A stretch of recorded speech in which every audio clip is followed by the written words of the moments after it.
Salam la famille, mes salutations fraternelles au peuple du Cameroun. Chers compatriotes, au moment où nous sommes tous concentrés sur les actualités du Gabon, voilà encore le Cameroun a commencé. Frères et sœurs, bien avant de vous déballer le contenu de cette actualité, je vous demande humblement de mettre les pouces comme ça, mettez les cœurs et partagez au maximum pour sécuriser la vidéo. Et voilà ce qui s'est passé. Quand il a eu coup d'État au Gabon, le président du Cameroun, M. Paul Biya, pour ceux qui ne connaissent pas Paul Biya, c'est vraiment un tyran qui a maintenu le Cameroun pendant plus d'un demi-siècle. C'est-à-dire cette nouvelle génération camerounaise ne connaissent que ce monsieur. Et ils ont crispé, dompté la tête de la jeunesse. C'est-à-dire quand tu vois un jeune Camerounais, tu parles de Paul Biya, il va dire hey, lui c'est un grand sorcier, hey, lui c'est un diable. Hey, même si tu parles derrière lui, il va entendre. Frères et sœurs, seul Dieu est grand, omniscient, omnipotent et omniprésent. C'est Dieu qui a créé nous les humains. C'est Dieu qui a créé les diables. C'est Dieu qui a créé les sorciers. C'est Dieu qui a créé la magie. C'est Dieu qui a créé les magiciens. Revenons à nos mots jetons. Quand il a eu coup d'État contre Ali Bongo, le président du Cameroun, il n'était pas informé. Parce qu'il était, d'après les sources d'information, il dormait. Maintenant, on lui a réveillé et on lui a dit Ali Bongo est tombé. Ali Bongo, c'était son petit sûr. Il appelait même petit frère. Donc, aussitôt, il a pris son téléphone, il a appelé la présidence gabonaise. Il prend son téléphone. Oui, allô, c'est moi, monsieur le président Paul Biya du Cameroun. C'est vrai que Ali est tombé? On l'a dit, oui, monsieur le président, il est tombé. Il était fâché, il a raccroché le téléphone. Dans l'urgence, il a appelé une réunion. Maintenant, au cours de la réunion, il y a un de ses conseillers qui lui a posé une seule question. Il a dit à M. Biya, il dit, ah, comme c'est comme ça là, qu'est-ce qu'on doit faire? Il fallait pas. Il fallait pas. Aussitôt, il a pris un décret, il a limogé ce conseiller.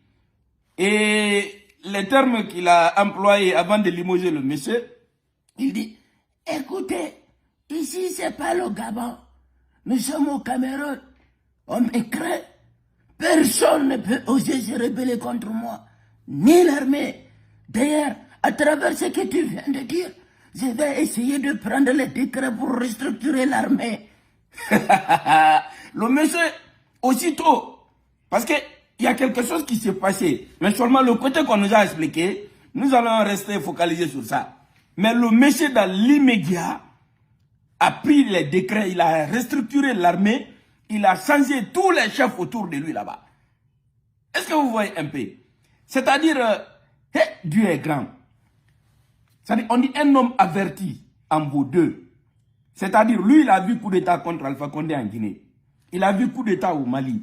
Il a vu coup d'État au Burkina Faso. Il a vu coup d'État au Niger. C'est-à-dire, son voisin à côté là, le Gabon. Il a vu coup d'État au Gabon. Un vieux de 90 ans. C'est-à-dire, il a plus de souvenirs que d'avenir. Qu'est-ce qui l'empêche? Si moi j'étais à sa place, ou bien j'étais sa femme, ou bien un de ses enfants, j'allais le dire, hey, c'est fini. C'est fini, ça signifie quoi? Il faut sortir par la grande porte de l'histoire. Très important. Regardez ce qui s'est passé avec Ali Bongo. Ali Bongo aujourd'hui, malgré qu'on dit que c'est un coup d'État arrangé, mais ce qui reste clair, c'est la fin de la dynastie Bongo. Pendant 44 ans, son père Oumar Bongo et le fils Ali Bongo ont dirigé le Gabon. C'est la même chose. Cela ne marchera plus. Donc, le monsieur, en remplaçant ses chefs de guerre là et sa garde rapprochée, il pense qu'il a trouvé solution au problème. C'est-à-dire, vous allez dire que j'avais raison. Celui qui va le renverser là, ça sera les gardes là que lui-même il vient d'envoyer. Ça c'est sûr et certain. Parce qu'il a attiré le doute sur lui. Il a attiré le doute sur lui. Pourquoi? S'il y a coup d'État au Gabon, est-ce que le Gabon, comme il l'a dit, est-ce que le Cameroun n'est pas le Gabon? Attention, ici tout le monde ils ont peur de moi. Personne ne va oser se rebeller contre moi. Il n'en est pas question. Il n'en est pas question, personne. Mais attends, le vieux pense qu'il est Dieu. Il pense qu'il est Dieu. À un certain moment, c'est Dieu même qui vient pour faire le combat à la place du peuple. Et ça, aucun féticheur, aucun marabout, aucun sorcier ne peut arrêter ça. Vieux, vous avez attiré les mauvais yeux sur vous. Et vous-même, vous avez cliqué sur la fin de votre règne. Parce que restructurer l'armée, est-ce que vous savez, ça doit prendre combien d'années? Au minimum, c'est 3 à 4 ans. Vous avez fait ça en 1 minute parce que tout simplement, un conseiller vous a dit, Monsieur le Président, qu'est-ce qu'on doit faire? Ce conseiller est béni. Même s'il n'a pas osé vous dire qu'il est l'heure que vous renoncez au pouvoir, mais quand même, il a osé vous dire qu'est-ce qu'on doit faire. Les sous-entendus dans sa question-là, Monsieur le Président, je vais déballer, vous allez comprendre. C'est-à-dire, cette nouvelle génération de Cameroun, vous n'êtes pas leur papa, hein. Vous êtes leur grand-père. Imagine, depuis 1980, demi-siècle. C'est-à-dire, les jeunes là ne connaissent que vous. Ils ont passé leur dernière décennie d'années dans un lavage de cerveau total, noir et absolu, où on a fait inclure dans leur tête que vous êtes sorcier, que vous êtes diable. Ok, ce qui est plus grand que tout ça là, c'est Dieu. C'est-à-dire, les humains arrivent à un certain moment, il faut que vous réveillez quoi. La jeunesse consciente camerounaise, je ne vous comprends pas. Il faut croire qu'en Dieu.